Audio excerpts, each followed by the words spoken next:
The ball slipped from my fingers like it had a mind of its own, tumbling into the mud just inches from the goal line, and the stadium erupted. Not in cheers, but in a wave of boos that hit me harder than any tackle ever could. "Faggot! Get off the field!"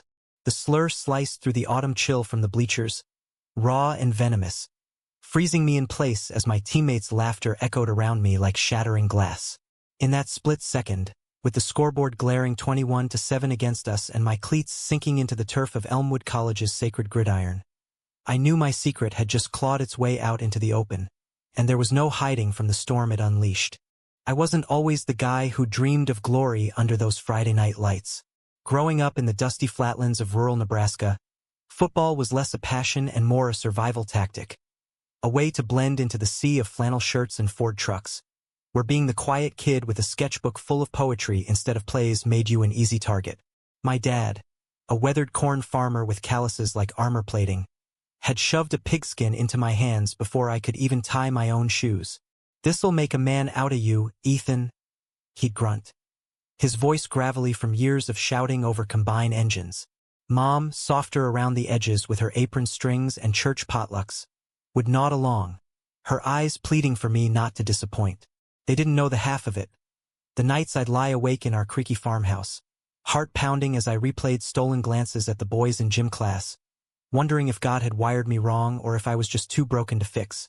By senior year of high school, I'd bulked up enough to earn a partial ride to Elmwood College, a scrappy Division III school tucked between cornfields and the Platte River, where the mascot was a fighting badger and the alumni donated more in beer than bucks. It was supposed to be my fresh start, away from the whispers in the hallways of Lincoln High, where I'd crushed on Jake Harlan, the quarterback with the easy grin and quarterback sneak that left defenses in the dust, without ever daring to say a word. Elmwood promised anonymity in its 2,000 student haze, a place where I could bury my truths under layers of shoulder pads and strategy sessions. But secrets have a way of rotting from the inside, don't they? And mine started festering the first day I stepped into Coach Harlan's, yes, Jake's dad, office for tryouts. Coach Harlan was a legend, a barrel-chested bear of a man who dragged Elmwood to the playoffs twice in the 90s before settling into the head gig like it was his birthright. His son, Tyler, was the crown prince. Senior captain, 6 feet 3 inches of chiseled farm boy muscle, with hair the color of sun-bleached wheat and eyes that could disarm a blitz line. Tyler wasn't just good. He was the kind of player who made you believe in underdogs, slinging passes like poetry in motion. From the sidelines, I'd watch him, my chest tight with something fiercer than envy. It wasn't hero worship, not entirely. It was the ache of wanting to be seen, not as the fumbling freshman wide receiver, but as Ethan, the boy who'd trade every touchdown for one honest touch. That first scrimmage, I caught a slant route from Tyler clean as a whistle, my fingers snagging the leather just past the cornerback's swipe. The whistle blew, and he jogged over, clapping my helmet with a grin that lit up the field. "Nice hands, kid. Stick with me, and we'll light 'em up come fall." His voice was all Midwest drawl, warm as fresh-baked cornbread, and for a heartbeat, our eyes locked, mine wide with gratitude, his crinkling at the corners like he knew something I didn't. I mumbled a thanks, heat flooding my face under the pads, and jogged back to the huddle, pretending the butterflies in my gut were just pre-game nerves. But that night, alone in my dorm room with posters of Tom Brady peeling at the edges, I replayed it on loop, wondering if he'd felt the spark too or if I was just another wide-eyed pledge in his kingdom. Weeks blurred into a rhythm of dawn runs along the riverbank, where the Platte's lazy current mirrored the ache in my chest, and late-night film sessions in the stuffy athletic center, popcorn crunching underfoot as we dissected opponents' weaknesses. The team was a brotherhood forged in sweat and stories. Guys like Marco, the cocky Latino kicker from LA who defected to Nebraska for the real America vibe, and Big Sam, our 300-pound lineman who quoted Hemingway between reps like it was scripture. They razzied me endlessly about my poet hands and how I dodged keg stands at parties, but it felt like ribbing, not rejection. Tyler was the glue, always pulling me aside after drills. "Hey, work on that release point. It's like you're afraid to let go." His hand on my shoulder lingered a beat too long once, and I swear the air hummed, but I chalked it up to exhaustion, to the lie I told myself that straight guys didn't look at you like that. Fall semester hit like a blindside hit, classes in American Lit and AG Econ filling the gaps between practices, but the real education was in the mirrors of the locker room showers. Steam curling like ghosts, bodies slick and unashamed. Mine always turned to the wall. I'd catch glimpses of Tyler toweling off, his tattoo of a compass rose inked across his ribs, a nod to his old man's Navy days, and force my eyes away, pulse thundering. Rumors swirled in the frat houses. Tyler had a girl back home, some cheerleader named Becca who'd pinned his Letterman jacket sophomore year. It stung, but it was a mercy too. Kept the fantasy in check. Let me focus on earning my spot as the third-string receiver, dreaming of that one breakout play that'd prove I belonged. Then came the game against Riverton Tech, our arch-rivals from across the river, the kind of matchup that packed the stands with tailgates and torch songs. It was homecoming, the air thick with bonfire smoke and the promise of glory, our Badger banners flapping like war flags. I clawed my way to starter status after a string of injuries sidelined the vets, and as we trotted out under the lights, Tyler bumped my fist at the coin toss. This one's for the underclassmen, yeah? Show 'em what Elmwood's made of. His smile was electric, and for a fool's moment, I believed we were invincible. The first half was a grinder. Riverton's defense stacking the box like they owned the joint, our offense sputtering like a flooded carburetor.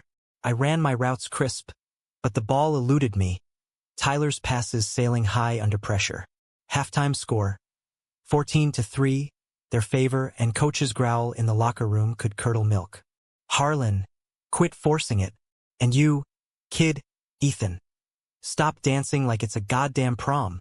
The door slammed, and the tension crackled, Marco cracking a lame joke about my fairy feet that died in the humidity.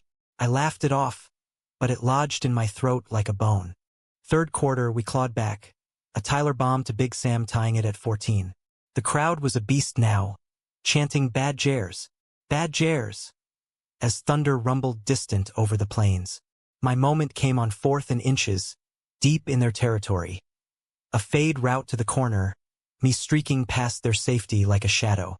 The ball arced perfect, a spiral kissed by the gods, and I leaped, fingers brushing leather, the world in slow motion. But the safety hooked my leg midair, and I twisted, the pigskin glancing off my pads into the end zone dirt. Incomplete. Turnover. The stadium's roar inverted to a collective hiss, and from the visitor's side, the chant started low, then swelled. "Effa got! Effa got!" It wasn't random. I'd slipped, last week at a team bonfire, buzzed on cheap beer. I'd let my guard down, quoting Walt Whitman to Tyler by the flames. "I sing the body electric," I'd said, voice slurring, and his laugh had been too knowing, his knee brushing mine too deliberate. Word spread like prairie fire. By game night, the stands knew. My teammates froze in the huddle as Riverton's bench erupted, Marco muttering, "What the hell?" under his breath. Tyler called the next play, but his eyes skipped mine, jaw set like granite. We punted, and the field felt like quicksand. Every snap, every whistle, the slur echoed, from fans, from the opposing sideline, even a low hiss from Big Sam as we lined up. "Keep your head in, princess." I swallowed bile, ran my slants harder, but doubt crept in like fog off the river. Fourth quarter, down by 7 with 2:30 left, Tyler audibled to a screen, me as the checkdown. The handoff from the back fizzled, and there it was. The ball in my hands, 10 yards to glory, defenders converging like wolves. I juked left, spun right, mud flying, heart slamming, and then it happened.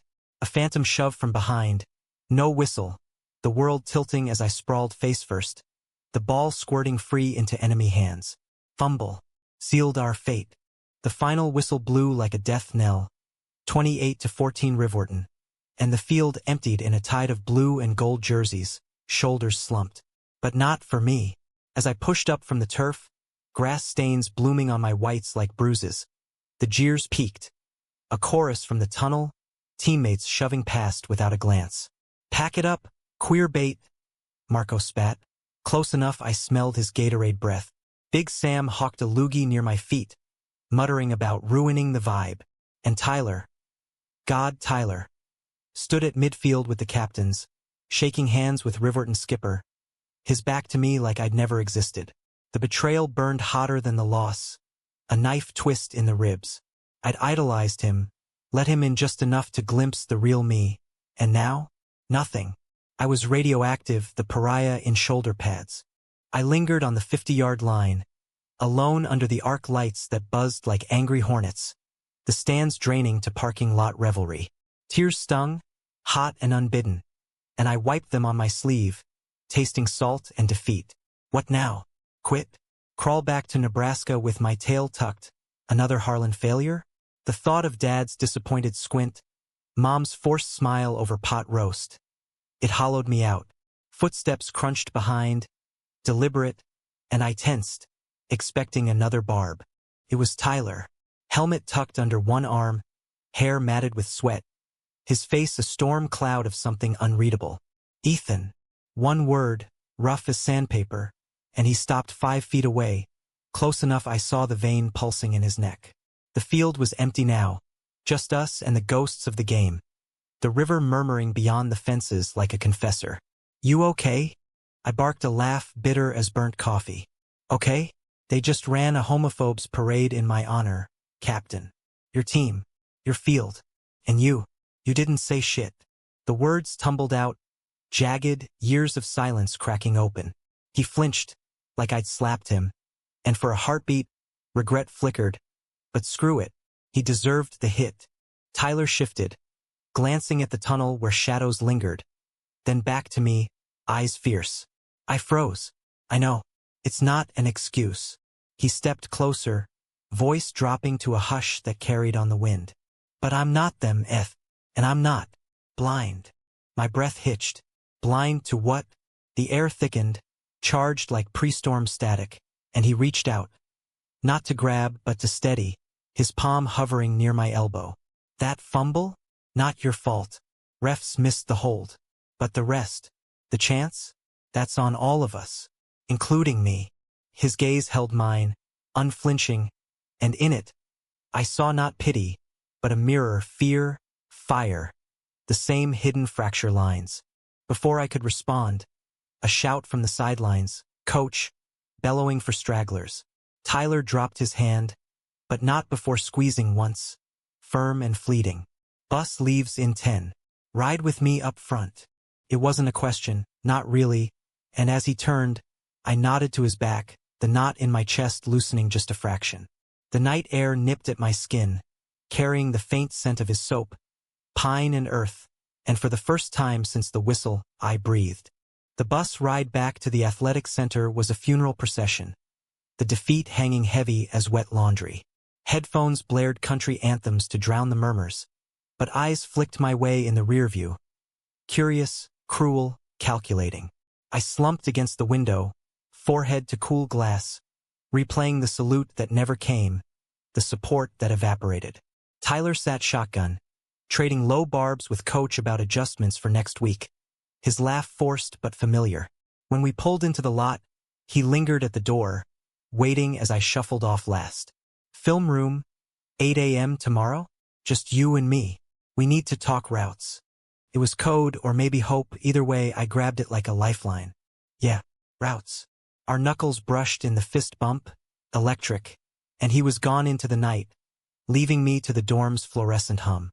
Sleep was a joke that night, sheets tangled like my thoughts, the ceiling fan whirring accusations. What did he mean, not blind? Was it team spirit or something sharper, a shared shadow? Dawn crept in gray, and I hauled myself to the film room, coffee sloshing in a styrofoam cup, nerves jangling like loose change. Tyler was already there, projector humming, tapes cued to the Rivorton disaster. No preamble. He hit play, and we dissected. My routes crisp, the hold blatant, his protection crumbling under blitzes. See here, he said, pausing on my leap, freeze frame glory. That's courage, leaping blind. Most guys hesitate. Heat crept up my neck. Courage? Or stupidity? Look how it ended. I gestured at the screen, the ball's betrayal immortalized. He leaned back, chair creaking, and fixed me with that Harlan stare. Direct, disarming. Ends don't define it. The jump does. Silence stretched, thick as the river mist outside, and then quieter. I heard the whispers after the bonfire. Whitman, the body electric. He mimicked my slur, but gentle, no mockery. Reminded me of this poem my mom used to read, about two guys on a road trip, finding themselves in the rearview. My pulse stuttered. His mom, gone 3 years to cancer, the story went. Tyler never talked loss. It was all bravado and bad jokes. Yeah? What happened to them? A shrug. But his eyes didn't leave mine. They kept driving. Found a detour worth the miles. The projector whirred to black, and the room dimmed. Just us in the glow of the Elmwood Badger on the wall. Look, what they said tonight? It's bullshit. Small town noise. But it hits home harder when it's aimed at someone you. He cut off, jaw clenching, and stood abrupt. Forget it. Let's run drills. Clear the cobwebs. We hit the empty field under overcast skies. Cones scattered like forgotten dreams. Tyler tossing lasers I snagged one-handed. Our rhythm syncing like we'd been partners forever. Laughter crept in, him mimicking Coach's growl, me exaggerating Marco's strut. And for an hour, the world shrank to turf and throws, the jeers fading to echoes. But as we rapped, sweat slick and spent, he paused, ball under arm. That salute? The one they expected from me out there? It's yours. For real this time. And he did it. Right hand to brow, crisp as military, eyes locked with a warmth that unraveled me. For the jump, Ethan. Every time. I don't know which cracked first, the dam or my resolve. But I closed the gap, our helmets clinking forgotten on the sideline, and hugged him fierce, pads be damned. He stiffened, then melted, arms wrapping solid, his breath warm against my neck. Ty! It was a whisper, a prayer, and he pulled back just enough to search my face, thumb brushing a stray tear track. Not here, he murmured, glancing at the horizon where teammates might appear. But soon. Promise. That promise carried me through the week. A gauntlet of sidelong glares in the chow hall, Marco's barbs sharpened to shivs. Hope you're not catching feelings for the ball, fairy. Big Sam's silent treatment like a wall. Practice was purgatory. Coach barked plays without eye contact, and the scout from the pros who'd eyed Tyler pregame now jotted notes on our chemistry issues. But Tyler? He was a shield, deflecting with jokes, pulling me into huddles, his knee nudging mine under the table like Morse code. Late nights, texts lit my phone. Whitman had it right. Bodies electric. Or saw the sunset. Made me think of your routes. Infinite. It built slow, that current between us. Stolen moments in the equipment shed. His fingers tracing my palm as we sorted pads. Voices low over shared earbuds blasting Springsteen. Born to Run hit different now. All Thunder Road and Glory days. His shoulder against mine in the dark. We talked everything. His mom's letters, tucked in a shoebox under his bed, urging him to love fierce, no apologies. My dad's unspoken expectations, the poetry I scribbled about boys who burned bright. You're not broken, he'd say, voice gravel soft. You're the spark. But sparks ignite dry tinder, and ours caught the team ablaze. It started subtle. A misplaced glance in the showers, Marco catching Tyler's hand on my back post-drill. Whispers turned to warnings. Big Sam cornering me in the weight room, barbell clanging like judgment. Captain's got a rep, kid. Don't drag him down your rainbow road. I laughed it off, but dread coiled tight, especially when Becca showed up that Friday, blonde and bubbly, visiting from back home. Her arm looped through Tyler's at the pregame barbecue like it belonged there. Jealousy gnawed, irrational and raw. As I watched them from the grill line, her laugh tinkling over the sizzle of burgers. Tyler caught my eye, mouthing later, but doubt festered. Was I the detour, the small-town experiment before real life? The game against Central Plains loomed. Must win for playoffs. The stands swelling with alumni who'd bet the farm on Harlan Magic. I suited up numb. The locker room buzz a blur. Tyler's pregame speech landing flat. Play for each other, brothers. No quit. We started hot, me hauling in a 40-yard post for the opener. The crowd's roar washing clean the stains. Tyler hooped from the pocket, high-fiving like old times, and for a quarter it felt right. But Central's D adjusted, blitzing Tyler into the turf, and cracks showed. A pick six when I slipped on a curl, Marco's shank on a field goal attempt. Halftime. 17-10 us, but the vibe soured, coach ripping into distractions with a glare my way. Second half unraveled fast. Down 24-17 with 4 o'clock left, 4th and long, Tyler dropped back. Sacked hard, fumbling the snap. Central scooped and scored, sealing it 31-17. The bus home was a tomb, and in the lot it boiled over. Marco shoved me against the side, breath hot with rage. "This is on you, fag. Ever since you pranced in, we're cursed." Big Sam loomed, fists balled, and others circled, jeers rising like bile. Tyler exploded through, shoulder-checking Marco into the gravel. "Back off. He's one of us." His voice cracked thunder, but Marco sneered, spitting truth like venom. "One of you? Save it, Cap. We saw the texts. The shed. Becca told me. Said you two are figuring shit out. But it's him, ain't it? The little poet's got you twisted." Betrayal landed like a gut punch. "Becca, the confidant?" Tyler's face drained white, eyes flicking to me, apology raw. "I..." But the circle tightened, ugliness spilling. Slurs, shoves, a bottle shattering on the pavement. I swung wild at Marco, connecting with air. Then Tyler was there, hauling me back, his body a barrier. "Enough! You're tearing us apart." "For what? Fear."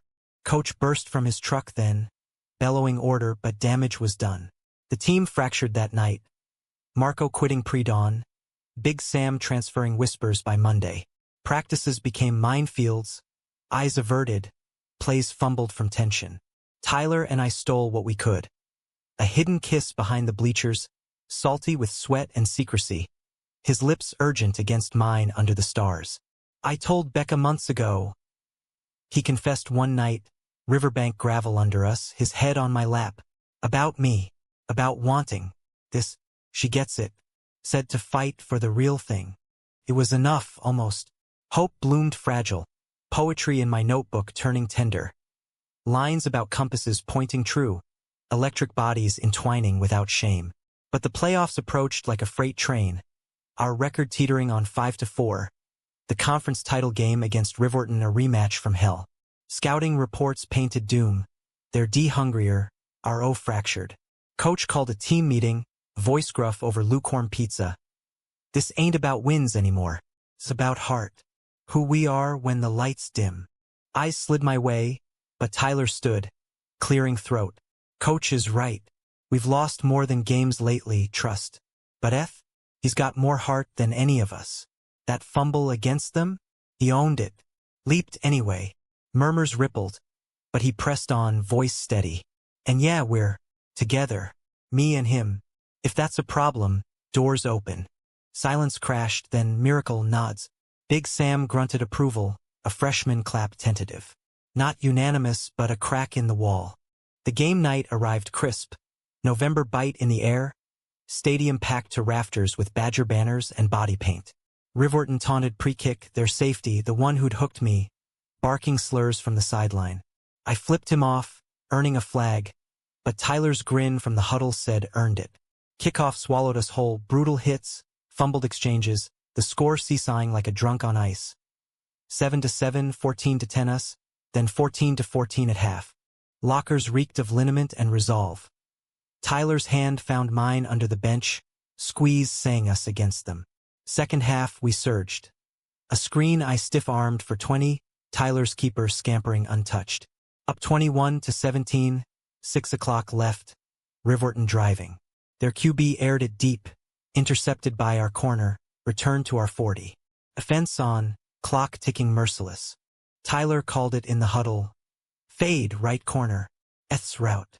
Eyes widened, same play as before, the ghost that haunted. "Trust it," he said, fist to chest. "Trust him." I lined up, heart a war drum, the safety sneering across the line. Snap. Tyler dropped, pump faked, and unloaded. The ball sailed arc of fate. Me streaking, leaping higher, fiercer, fingers clawing air. Contact, helmet to ribs, but I hung, twisted, snagged it clean over the pylon. Touchdown. Silence, then explosion. Stands shaking, Teammates piling on. Tyler's whoop piercing the din as he vaulted the line, hugging me mid-air. 21-17 final, after Rivorton's Hail Mary clanged off pads. Confetti rained, but the real magic was after. Trophy hoisted, but Tyler pulling me aside under the goalposts. Ring glinting from his senior gift, now slipped onto my chain. For the jumps ahead, he murmured, kissing me soft amid the chaos, world blurring to just us. Not every story ties neat. Marco came back, grudging apology over beers. Big Sam stayed, thawing slow.